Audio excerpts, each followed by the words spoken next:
Good afternoon, children. Welcome you all to the next class of botany.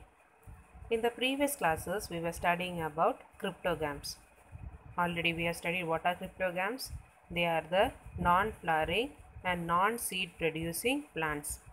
In that we studied three groups of plants we studied. They are the algae, bryophytes and pteridophytes. All the three groups we studied in detail. Hope you have understood all those three groups of plants. Now today we are going to study about phanerogams. Phanerogams means they are the group of plants which produce the flower and the seeds. They are also called as spermatophytes.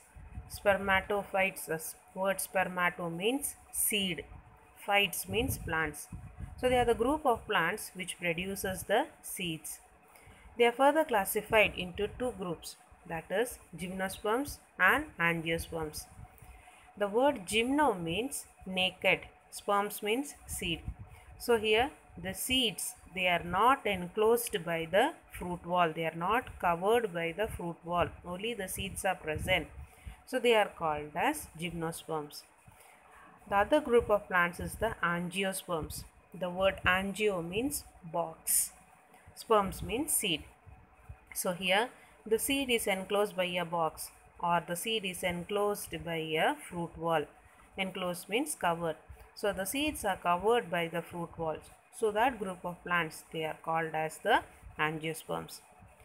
So now let us first study about the gymnosperms in detail. So here what are gymnosperms? Already we have studied. Gymnos means naked, sperma means seed.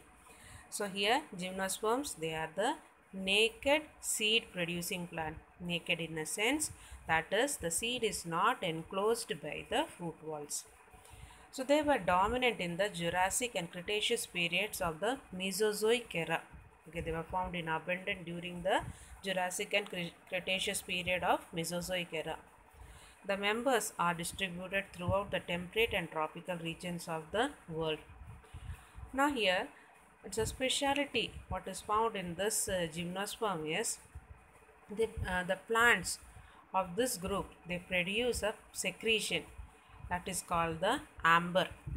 Okay, amber is a plant secretion which is an efficient preservative that does not get degraded and hence can preserve remains of extinct life forms. So here these gymnosperms, they produce a plant secretion which is a very good preservative which can preserve any plant parts. Okay, and even the extinct life forms, they are preserved in this amber. Okay, and this is preserved for many years. The amber, the specimens which are preserved inside this amber, they can be preserved for many years. This amber is produced by Pinnatus succinifera, that is a gymnospermous plant. So here you have to remember what is an amber, an important topic, what is an amber. Okay, so next we are going to study about the general characteristic features of gymnosperms. Most of the gymnosperms, they are evergreen woody trees or shrubs.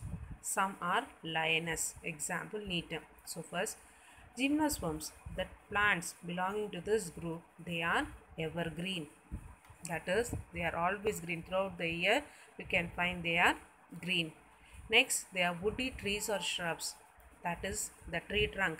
They are either woody or they are the shrubs. That is the medium height plants. Some are lianas. Now what are these lianas?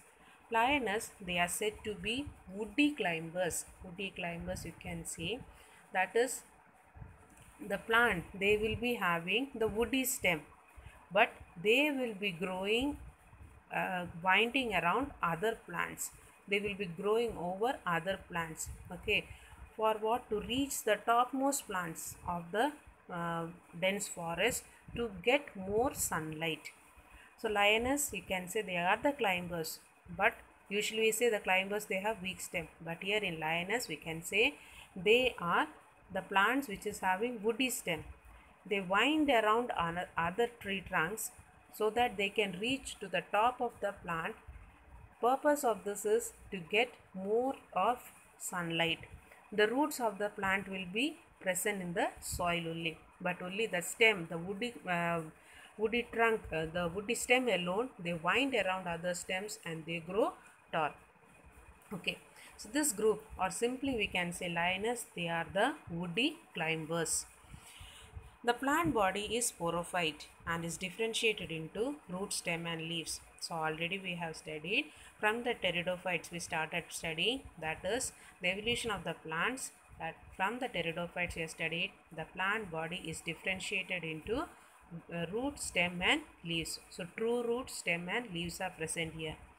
A well-developed taproot system is present, as we have seen in these plants.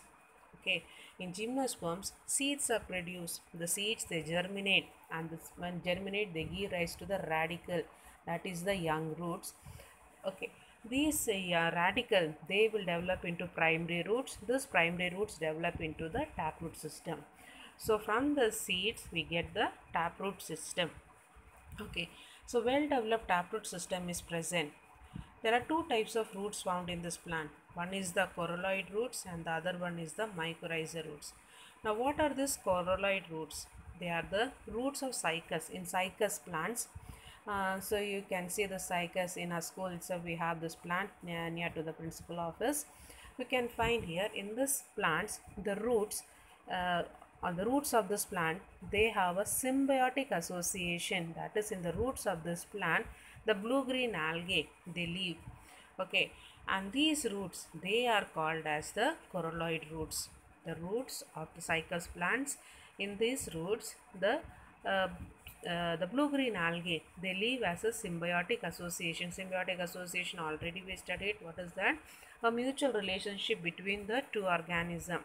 So here the mutual relationship is taking place between the blue-green algae and roots of the cycas plant. So this blue-green algae, they live there, they provide benefits to the roots, and from the roots the blue-green algae, they get the beneficial. So both the organisms are mutually benefited. So that is called as the symbiotic association. Next is in the pinus. In pinus, the roots, in the roots of this pinus plant, we can find the fungus they grow. Okay, the fungus they grow in the symbiotic association with the roots of pinus plants.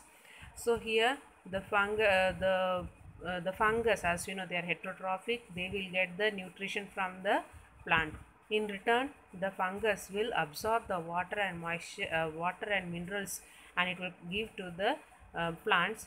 Okay, so here what is happening, both the organisms, they are living in a mutual understanding or helping each other. So this type of association, again it is a symbiotic association. So here we can find in the gymnosperms, the roots, they are taproot system, and there are two type of roots are present. In cycas plants we can find the corolloid roots, whereas in the pinus we can find they have the mycorrhizal roots. Next, the stem is aerial, erect and branched or unbranched. Example you can find in cycas with leaf scars. So here the stem is aerial, that is the stem grows above the soil, erect, and they are branched or unbranched. Branched or as we can say, they show the branching, as in the case of pines we can find, or unbranched as you can find in the cycas plant, there is no branching is seen. Leaf scars. A common, you can understand here, leaf scars, they are what? When the leaf falls, the mark on the stem, that is called the leaf scars. You can easily find in the coconut trees if you see. When the old coconut trees, they fall down, the mark of that leaf that remains in the stem, you can easily notice in the coconut tree, that is called as the leaf scars. So in the stem we can find the leaf scars are present there. Next, in conifers, two types of branches, namely branches of limited growth and branches of unlimited growth is present. So here in conifers, there are two types of branchings are seen. One is the branch of limited growth, that is they are called the dwarf shoot, and the other one is the branch of unlimited growth, that is called as the long shoot. The leaves are dimorphic. So here leaves, there are two types. One is the foliage leaves, the other one is the scaly leaves are present here. So foliage leaves, they are green, photosynthetic, and they are borne on branches of limited growth, that is on the dwarf shoot. We can find these foliage leaves are present, they are green, they are photosynthetic, and they show the xerophytic features. So here we have studied about the leaves. The leaves, they are dimorphic. So two type of leaves are present. One is the foliage leaves and the other scaly leaves. Scaly means thin flat structures are present there. So here the leaves of these plants, they are showing the xerophytic adaptation. Xerophytic adaptation means these plants, they can withstand in the dry condition. The xylem consists of tracheids, but in Netum and Ephedra, vessels are present. So already we have studied the xylem is a complex tissue made up of 4 types of cells. They are tracheids, vessels, xylem parenchyma, xylem fibers. Among this we have studied tracheids and vessels. They are the conducting elements. But in gymnosperms, the major conducting element is tracheids. Okay, so here tracheids are the elongated cells with tapering ends. So they are found mostly in the gymnosperm. But in two species of gymnosperm, that is the Netum and Ephedra, in these two we can find vessels are present there. So vessels are also the conducting elements. Okay, so here in gymnosperms, mostly we can find the conducting element is tracheids. In some species, in the two species, that is the Netum and Ephedra, vessels are present there. Next, secondary growth is present. The wood may, secondary growth means what? As we know, when a seed germinates, it will give rise to the root and stem. They are thin enough.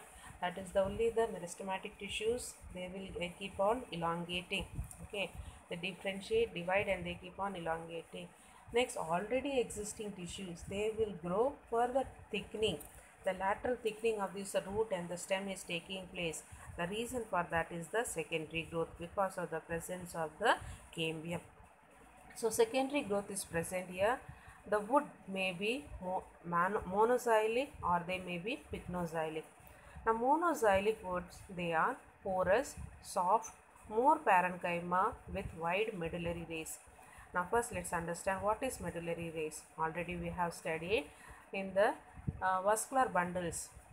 Okay, in the vascular, between the vascular bundles, sometimes pith is present. The pith extends between the vascular bundles. They are called as the medullary rays. These medullary rays, they are mostly made up of parenchymatous cells. Okay, medullary rays, they are made up of parenchymatous cells. Now here in the monoxylic wood, medullary rays, they are very broad. Okay, they are wide enough. So here that means more amount of parenchymatous cells are present, and when more amount of parenchymatous cells are present, the wood will be soft, because parenchymatous cell, the cell wall is thin. Okay, so the wood which is having more of parenchyma, that wood will be soft, and more number of pores are present here. So here monoxylic wood, they are porous, they are soft, they have dense parenchyma, and wide medullary rays are present there. Whereas in pycnoxylic, they are compact with narrow medullary rays. Example is pinus. So in pycnoxylic, what is that? The medullary rays are narrow. Okay, narrow means they will have less parenchyma. So when they are having less parenchyma, they are compactly arranged. So here these woods, they are tough enough. Okay, so here we have studied secondary growth is present. Two types of wood is found: monoxylic, pycnoxylic. Monoxylic wood, they are porous, soft, more parenchyma with wide medullary rays. Whereas example for pycnoxylic is cycas. Pycnoxylic we studied, they are compact with narrow medullary rays. Example for this is pinus. Next, they are heterosporous. So here we have studied from the pteridophytes itself, we studied that is heterosporous type of condition was seen, and that led to the development of the seed formation. Here also we can find they are heterosporous, that is two type of spores are produced here. The plants may be monoecious or dioecious. Now what is monoecious and dioecious? Monoecious means when in the same plant, both the male and the female reproductive organs are present.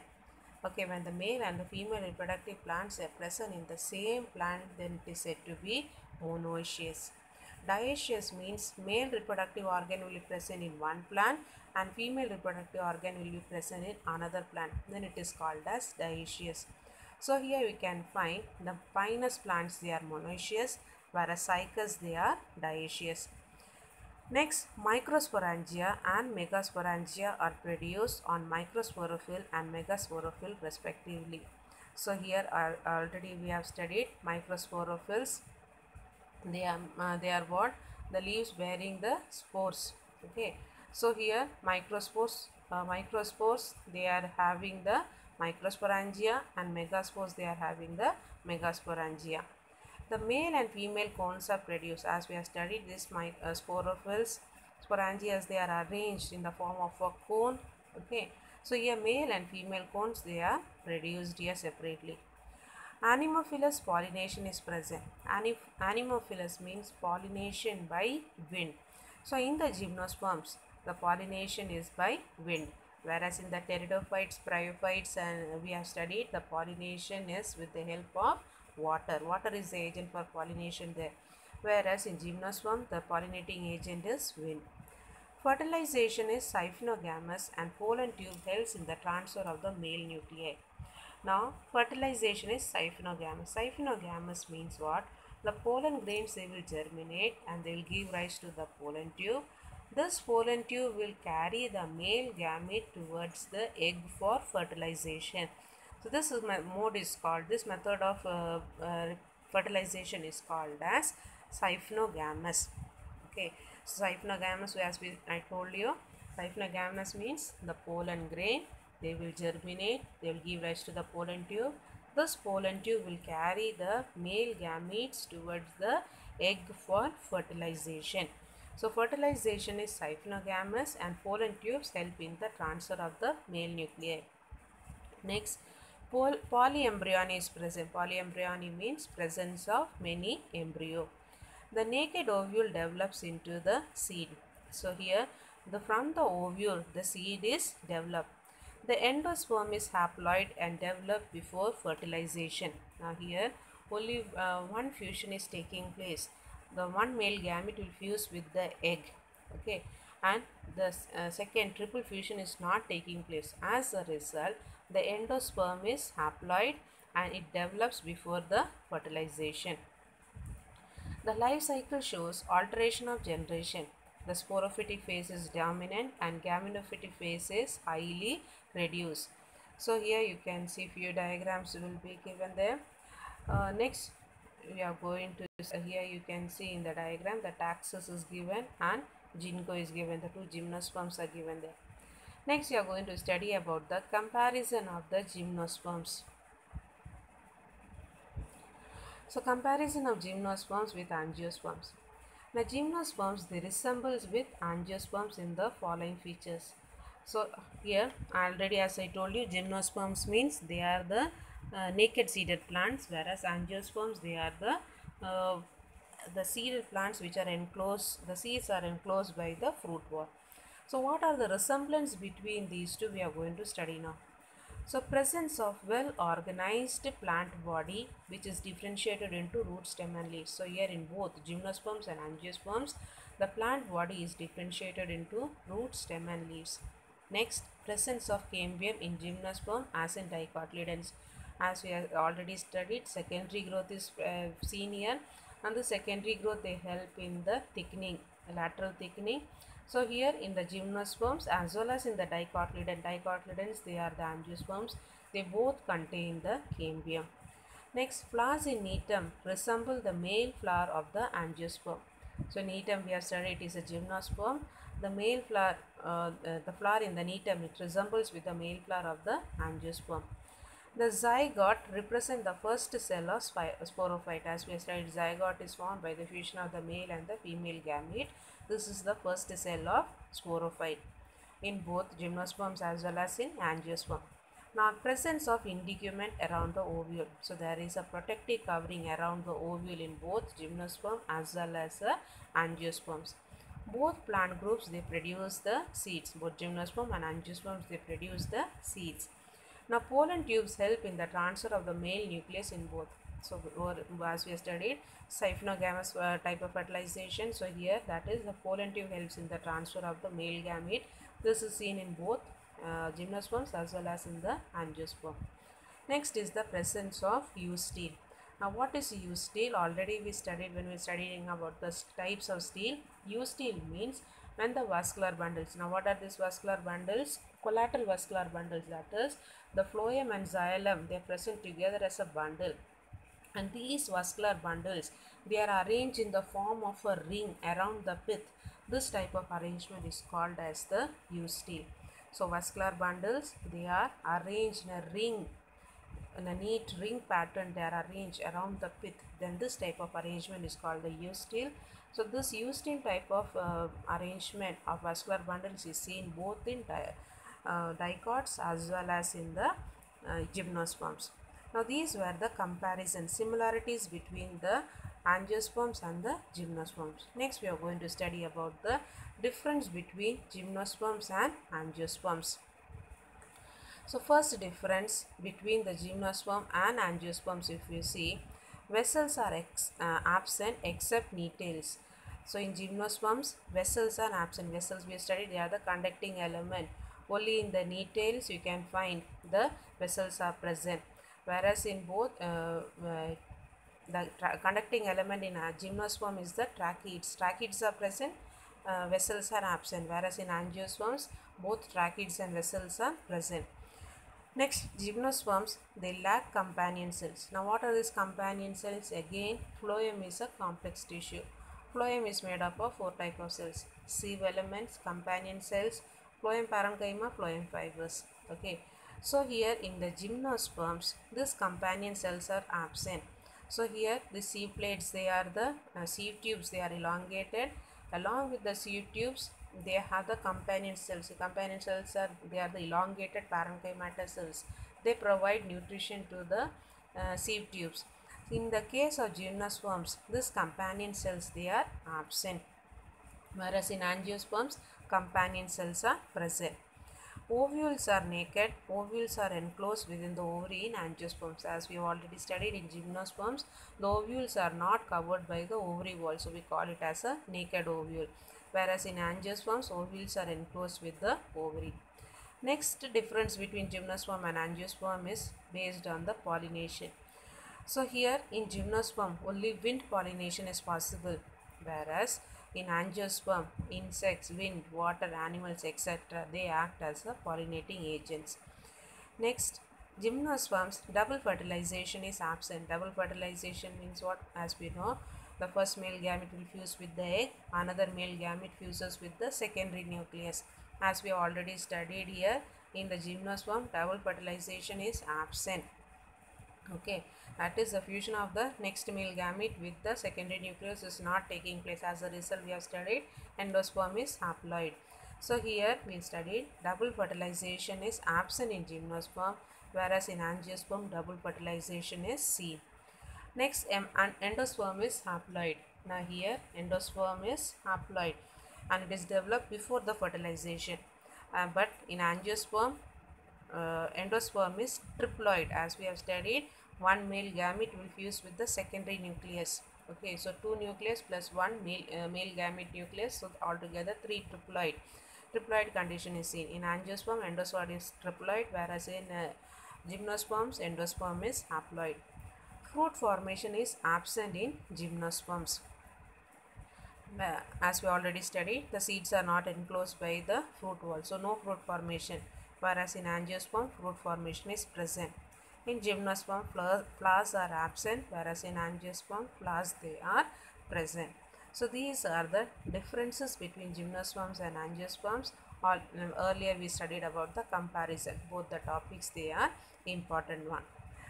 Next, we are going to study about the economic importance of gymnosperms. So here gymnosperms, they are useful.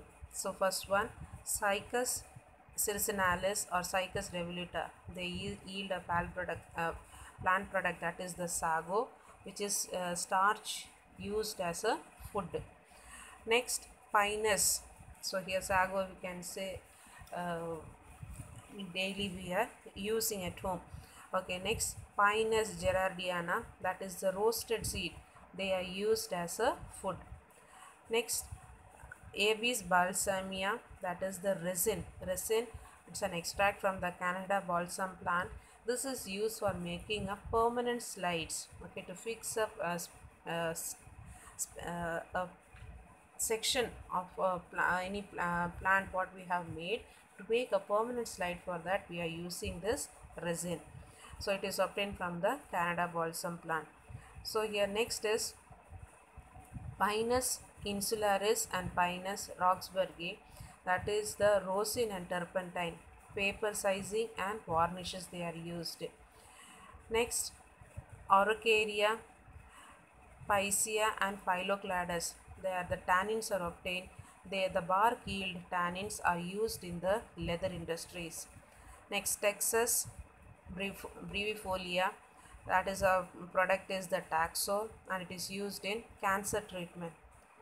Ephedra gerardina, it obtains ephedrine which is used in the treatment of asthma and bronchitis. Next Pinus roxburghi, that is the oleoresin, is a product obtained and is used in making soap, varnishes and printing ink. Next Pinus roxburghi, that is the Picea smithiana, that is a wood pulp, it is used to make the papers. Cetrus deodara, that is a wood is used to make doors, boats and railway slippers. Citrus atlantica, that is the oil is extracted from this plant. They are used in perfumes. Next Thuja, cupressus, Araucaria and cryptomeria.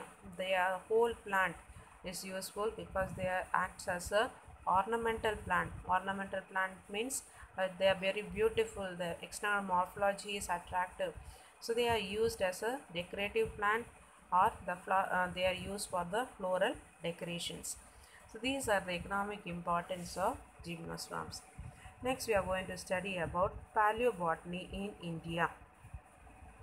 Paleobotany means the study about fossils, okay, plant fossils.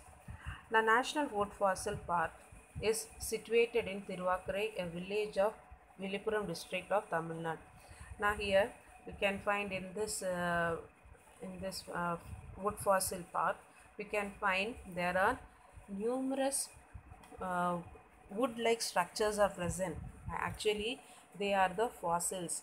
Now, these living tissues are the plants. They are replaced by the mineral deposits there.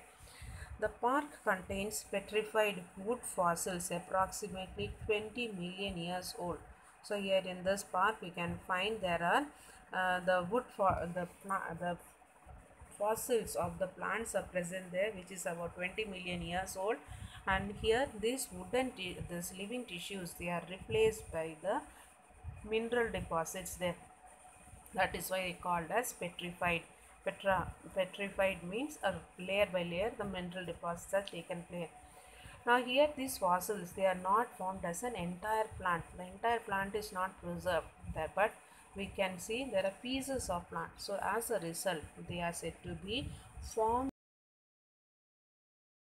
fossil plants, because the whole plant is not recovered as fossils. Instead, organs or parts of the extinct plants are obtained in the fragments. So here, since these fossils, they are present in pieces, okay, so they are called as the formed genera. Shivalik Fossil Park, Himachal Pradesh; Mandla Fossil Park, Madhya Pradesh; Rajmahal Hills, Jharkhand; Ariyalur, Tamil Nadu are some of the fossil-rich sites of India. You can find the plant fossils there.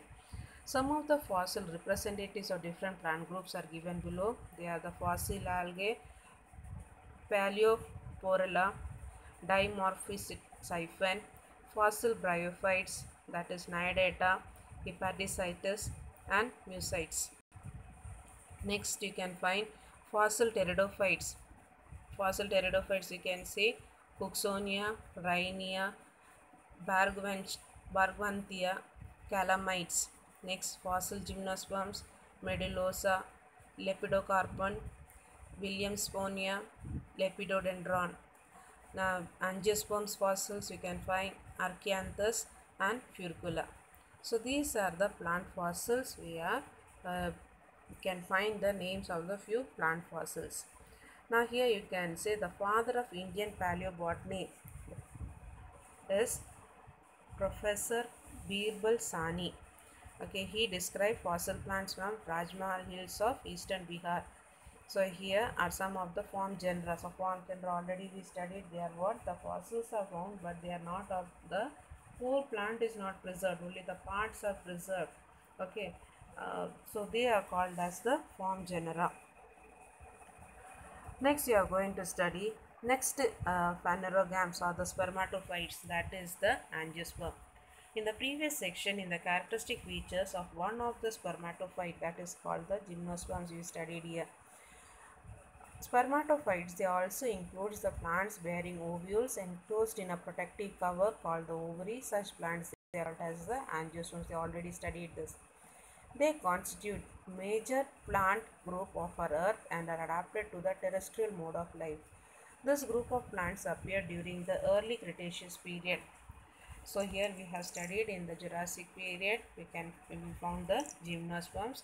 Now here in the early Cretaceous period, about 140 million years ago, we start the getting the evidences of the angiosperms and dominates the vegetation on a global scale. The sporophyte here again is the dominant phase and gametophyte is highly reduced. Now what are the salient features of the angiosperm? Phloem is well developed. Okay, well developed xylem and phloem is present. So xylem they are having the vessels, the phloem the conducting phloem we can find the companion cells along with the sieve tubes. Now flowers are produced instead of cone. Now here we have studied till gymnosperms, we studied cones are present there. The spore producing bodies they are arranged in the sporophylls, they are arranged in the form of a cone. But here in angiosperms the cone are replaced by the flowers. The ovule remains enclosed in the ovary. So ovule is enclosed by the ovary. Pollen tube helps in the fertilization. So water is not essential for fertilization. Here again the pollen grains they germinate, give rise to the pollen tube that carries the male gamete towards the female gamete. So fertilization takes place with the help of the pollen tube. So again water is not needed for the transfer of the male gamete to the egg. Next, double fertilization is present. So double fertilization already we studied. One fertilization will lead the fusion of the male gamete with the egg. That is called the fertilization, which results in the zygote formation. Next fertilization is what the fusion of the other male gamete with the secondary nucleus. So that is called as the triple fusion, and the product is what a triploid endosperm. So double fertilization is present and the endosperm is triploid. Angiosperms are broadly classified into two classes, namely dicotyledons and monocotyledons. Those angiosperms they are classified broadly into two groups. Okay, two classes. They are the dicotyledons and the monocotyledons. Now dicotyledons means the seeds which are having two cotyledons, whereas monocotyledons means the seeds which are having only single cotyledon. So dicotyledon example you can say what they are: peas, grams, they are the dicotyledons. Monocotyledons is rice, wheat, maize, etc. So let's study about the characteristic features of the dicotyledons and the monocotyledons. Now dicotyledons, morphological features, external features, reticulate venation is present in the leaves. So here if we compare the leaves of the dicot and the monocot leaves, in the dicot leaf you can find the leaves of this plant, they will have from the midrib the veins arise. The veins will further give rise to the veinlets. So here what is happening, these veins they are forming a net like arrangement. A network is present, the intersecting veins are present there. As a result they give a net like appearance. This net like appearance is called as reticulate. So in the dicots we can find reticulate venation is present there. Presence of two cotyledons in the seeds. Already as we told you, in the seeds there are two cotyledons are present there. Primary root radical persists as the taproot. Now here when the seed germinates, first it will give rise to the radicle.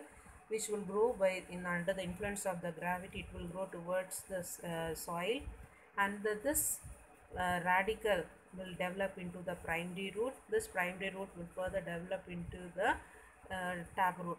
Okay, and that is the it will be growing vertically downwards. So primary root radical persists as taproot. Flowers, they are tetramerous or pentamerous. So here the members, as we know, in the flower they consist of calyx, corolla, androecium, gynoecium. So as we have studied the flower, they have four walls are present there. Calyx is the outer wall, next is the corolla, next the androecium, next the gynoecium. So here each wall they will contain either 4 members or 5 members. Suppose we talk about calyx. Calyx will have 4 sepals or 5 sepals. Similarly, corolla will have 4 petals or 5 petals. And this stamens, they will be either 4 stamens or 5 stamens. Similarly, in the gynoecium, we can find they will have 4 carpels or 5 carpels. So that is, in each wall there are 4 members or 5 members. If 4 members are present, we call such flowers as a tetramerous. If 5 members are present in each wall, then we call it as pentamerous. So here the flowers of the dicots, they are tetramerous or pentamerous. That is, each wall they have either 4 members or 5 members. Next, tricolpate pollen is present. Tricolpate means in the pollen there are 3 furrows are present there. Okay, so in the pollen we can find 3 furrows which helps in the dehiscence. So tricolpate structure is present in the dicotyledon. Next, anatomical features. Anatomical features means internal study. The cellular arrangement, if we see, vascular bundles are arranged in the form of a ring in a stem. So here we have studied first thing, vascular bundles are arranged in the form of a ring in a stem around the pith. So this we have studied. This arrangement is called as the Eustial arrangement. So vascular bundles, they are arranged neatly in the form of a ring. So vascular bundle means what we have studied? That is, the phloem and the xylem get together for present as a bundle. Next, vascular bundles are open. That is, cambium is present. So next feature is, between the phloem and the xylem, cambium is present there. So this cambium helps in the development of secondary phloem and the secondary xylem. So vascular bundles are open. So when the cambium is present between the phloem and the xylem, such vascular bundles, they are called as the open vascular bundles. So here in the dicots, open vascular bundles are present. Next, secondary growth is present. As we have studied, cambium is present there. This will help in the lateral thickening of the plant parts, that is the stem and the roots. So here secondary growth is present. So these are the anatomical features. So morphological features, what we studied about the dicots, they have reticulate venation. Next we have studied they have the taproot system. Next we studied the seeds, they have 2 cotyledons. Next we have studied the flowers, they are either tetramerous or pentamerous. Next, tricolpate, that is 3 furrows are present in the pollen. In the anatomical features we studied, vascular bundles are arranged in the form of a ring. Next we have studied vascular bundles, they are open, that is the cambium is present there. Next, secondary growth is present in the dicots. Next we are going to study about the monocotyledons. Next class of angiosperm, that is the monocotyledons. The morphological features of monocotyledon. Parallel venation. So parallel venation you can find here, that is the veins, they run parallel to each other, they will not intersect. As you can see in the banana leaves, you can find here, that is the veins from the midrib, they will run parallel to the margin. So that type of venation is called as the parallel venation. You can find in the grass, in the bananas, you can find here parallel venation is present. Next, presence of single cotyledon in the seed. The seeds, they have only one cotyledon. Example, as we studied, rice, maize. Next, radical does not persist and fibrous root is absent. So as we studied, when the seed germinate, first radical comes out. In the case of monocot plants, the lifespan of this radical is very short. Okay, so once the shoot is established, this radical will die, and from the lowest node of the stem, the group or cluster of roots arise. They are called as the fibrous roots. Next feature is flowers, they are trimerous. Trimerous means In the each wall there are three members are present. So calyx they will be having three sepals, corolla they will be having three petals, androecium they will be having three stamens. Okay, three or multiples of three. Okay, so flowers they are trimerous, that is the three members are present in each wall, then they are called as trimerous. Next it is monocolpate, one furrow pollen is present here. So here next in the case of monocots, the pollen grains they have only one furrow. Next about the anatomical features here, as we study in dicot, the vascular bundles are arranged in the form of a ring, whereas in monocots they are scattered. The vascular bundles they are scattered. We have studied already in the types of steel we study, 8 active steels we studied. That is scattered vascular bundle. So that scattered vascular bundle pattern is seen in the monocots. Next, vascular bundles are closed. Vascular bundles closed, as we study, if the cambium is present between the phloem and the xylem, we call it as open type. When it is cambium is absent, we call it as closed type. Since cambium is absent, as cambium is helping in the secondary growth, okay, development of secondary phloem, secondary xylem, and this lateral development, they are all helped by the cambium. Since cambium is absent, secondary growth is also absent here. So this is all what we have studied about the different types of plants in the plant kingdom. Okay, so with this we complete the lesson. I hope you have understood all the topics taught, and we'll meet in the next class. Thank you, children.